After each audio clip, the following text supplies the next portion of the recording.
Okay, so today we're going to talk about how data can be used for individuals but not as statistics.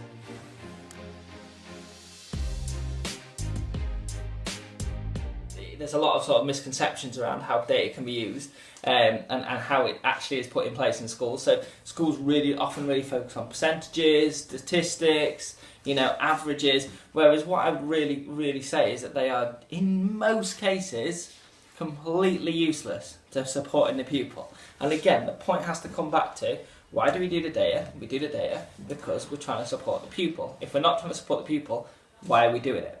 And that's really where it comes from a key. So let's say you look at your data and you've got, in English, 40% of pupils underperforming.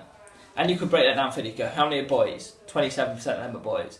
How many are pupil premium? 15%. These are all just statistics. And they all might be interesting, but they're not actually beneficial.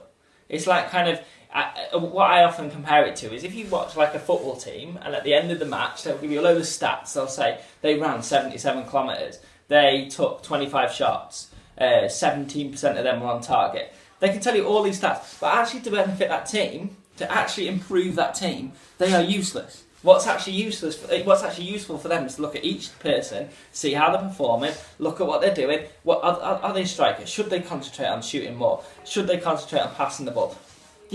All of that. I'm not a big football fan myself, but it's very clear how you can support an individual, but you can't do it with summary statistics. And at school, so much is summary statistics.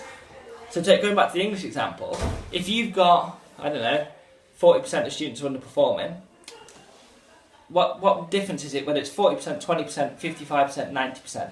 You've got to go and look at those students as individuals. You can't be doing it from a point of view of looking at them as a group, because each of them is going to need support in different areas. Okay, some of them, it might be that they have massive issues with written English, so they might be struggle with spelling, punctuation and stuff. But when it comes to understanding text, they're absolutely fantastic. And it could be the reverse. But blanketing them and going 40%, let's do this, you can't do anything with them. So you've always got to look at the individuals. So why are you wasting time calculating the percentages? Why does it matter? You should just look at the individuals. Doesn't matter if it's 20%, doesn't matter whether pupil premium, doesn't matter whether boys, girls, doesn't matter any of the background data, because actually you just need to identify that pupil that's underperforming. And because so much is done with statistics, what happens in schools is you get this situation where in maths, actually only 5% underperforming. So they're doing great. Maths are doing brilliant. English aren't doing as well. So let's just forget about the maths students. Whereas actually in reality, no, those 5% that are underperforming in maths are just as important as the 40% that are underperforming in English. And that's what's absolutely lost when it comes to percentages. Because percentages put a higher number means more important than a lower number. Whereas that in education is a load of rubbish.